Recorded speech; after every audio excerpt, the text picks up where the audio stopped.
Interlock education সেন্টারের পক্ষ থেকে সবাইকে স্বাগতম। আজকে আমরা সমানুপাতের একটি ইম্পর্টেন্ট টপিকস নিয়ে আলোচনা করব। যদি 4টি রাশি দেওয়া থাকে তাহলে সেই 4টি রাশি যদি সমানুপাত টেকনিকে থাকে তাহলে আমাদের সূত্র মনে রাখতে কি হবে কি প্রথম রাশি গুণন চতুর্থ রাশি সমান সমান দ্বিতীয় রাশি গুণন তৃতীয় রাশি। যেরকম একটা উদাহরণ দেওয়া যাক যে 3, 4, 9 এর চতুর্থ সমানুপাতিকটি কত, তার মানে চতুর্থ রাশিটার আমার মান চাইছে। তার মানে আমাদের সূত্র কি 3 হচ্ছে প্রথম রাশি, 4 হচ্ছে দ্বিতীয় রাশি, 9 হচ্ছে তৃতীয় রাশি। নিয়ম অনুযায়ী কি প্রথম রাশি গুণন চতুর্থ রাশি, তার মানে প্রথম রাশি 3, চতুর্থ রাশি ধরে নিলাম ক, আর কি সমান সমান দ্বিতীয় গুণন তৃতীয় রাশি, দ্বিতীয় রাশি হচ্ছে 4 আর তৃতীয় রাশি 9, তার মানে 4 গুণন 9, তার মানে ক সমান সমান কত, এই 4 নং 36 আর এই 3টা নিচে এসে ভাগ হয়ে গেল, তাহলে কত হলো 12, অর্থাৎ চতুর্থ সমানুপাতিকটি কত 12। এবার খুব ইম্পর্টেন্ট একটা অঙ্ক, সেটা হচ্ছে ছায়া আর দৈর্ঘ্য নিয়ে। শান্ত একটা গাছ যখন এইরকম অবস্থিত থাকে, গাছের বিপরীত পার্শ্বে যদি সূর্য থাকে তাহলে গাছটার ছায়া মাটিতে পড়ে।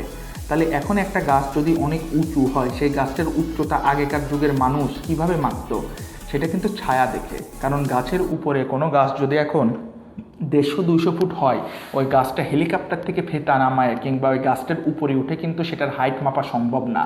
সেটার হাইটটা কিংবা উচ্চতাটা কিভাবে মাপে, এই যে গাছটা মাটিতে যে ছায়াটা ফেলে সেই ছায়ার অনুপাত থেকে আমরা সহজেই একটা গাছের উচ্চতা বের করতে পারি।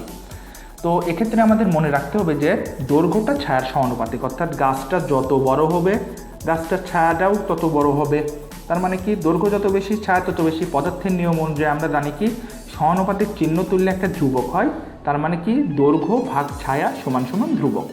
তার মানে এভাবে এক গাছের দৈর্ঘ্য ছায়ার সাথে আর একটা গাছের দৈর্ঘ্য আর ছায়ার অনুপাত সমান দেখানো সম্ভব শুধুমাত্র এই ধ্রুবক আছে জন্যে। যেমন এখানে দেওয়া আছে 6 ফুট দীর্ঘ একটি গাছের ছায়া যদি 4 ফুট হয়, তার মানে গাছের দৈর্ঘ্য কত 6 আর ছায়া কত 4 ফুট। একই সময়ে একটি গাছের উচ্চতা যদি 64 ফুট হয় তাহলে সেই গাছটার ছায়া কত, তাহলে আমরা লিখতে পারি গাছ বাই ছায়া সমান সমান আর একটা গাছ বাই ছায়া। তো প্রথম গাছ বাই ছায়া কত ছিল, প্রথম গাছের দৈর্ঘ্য ছিল 6 আর ছায়া ছিল 4, তার মানে 6/4 সমান সমান কি যে গাছটা চাচ্ছে সেটা ধরে নিলাম যে গাছ বাই ছায়া।